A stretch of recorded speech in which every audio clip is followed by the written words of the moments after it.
Okay, today's lesson is about relative clause or adjective clause.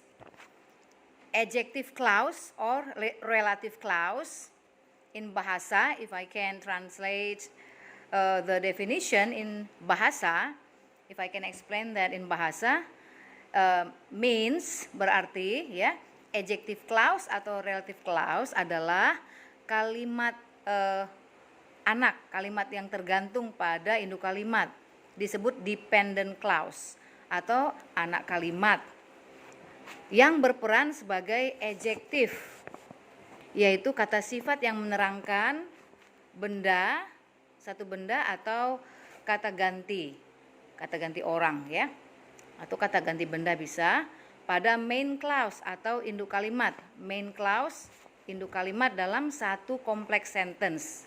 Kompleks sentence berarti kalimat yang terdiri dari independent clause atau induk kalimat dan satu atau lebih dari anak kalimat atau dependent clause. Untuk membuat kompleks sentence atau untuk menggunakan kalimat yang disebut adjective clause atau relative clause, kita untuk membuat ini kita memerlukan relative pronouns. Relative pronoun, kalau kita lihat pronoun sendiri berarti kata ganti. Kata ganti, kalau kata ganti yang seperti kita lihat kalau kita belajar ya, adalah misalnya Susi diganti she, Budi diganti he. Ya, Budi dan Susi diganti they, itu adalah pronoun. Nah, di sini kita mempunyai pronoun yang adalah relatif, yaitu menghubungkan. Ya, relating, relative pronoun. Mereka adalah who, that dengan which, ya. Who, that dengan which. Lalu ada juga whom, ada juga whose, ada where dan when. Kita akan kupas satu-satu bagaimana cara menggunakan masing-masing relative pronoun ini. Who di dalam fungsinya sebagai kata tanya, dia berarti siapa. Kita bertanya siapa dia, siapa laki-laki itu, siapa mereka. Tetapi dalam relative pronoun dia berarti yang, ya. Who berarti yang, who. Nah, kita juga lihat tadi ada which dengan that. Jadi tiga ini sama-sama mempunyai arti yang, who, which, that. Who dipakai untuk mewakili manusia, ya, who. Kata ganti pronoun, kata relative pronoun yang mewakili manusia. Misalnya laki-laki yang bekerja di sana.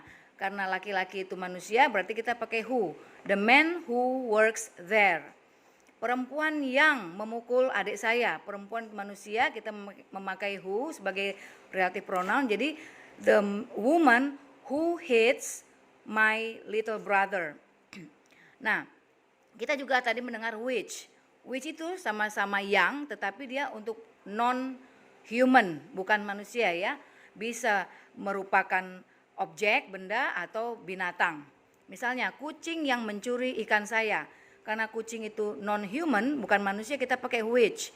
The cat which steals my fish.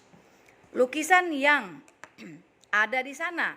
Karena lukisan itu bukan human, kita menggunakan which. Jadi the painting which is over there. Jadi kita pakai which.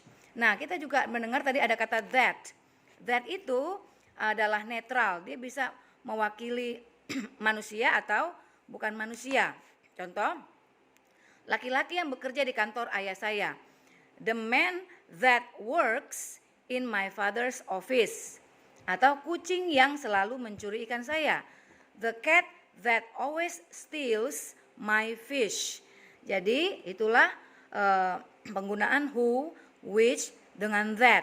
Kita akan lanjutkan dengan penggunaan whom. Relative pronoun whom. Whom ini untuk manusia juga sama dengan who, tetapi dia berfungsi untuk mewakili objek. Untuk menunjuk objek bukan subjek. Kita lihat, kalau who tadi kita pakai seperti ini, laki-laki yang bekerja. Jadi dialah yang bekerja, dia mewakili subjek, menunjuk kepada subjek. The man who works. Tetapi kalau whom menunjuk objek, contohnya laki-laki yang saya lihat. The man whom I see. Ya, itu adalah objek. Berbeda dengan laki-laki yang melihat saya. The man who sees me. Berbeda ya. Laki-laki yang saya benci. Berarti the man whom I hate. Kalau dia subjek, laki-laki yang membenci saya.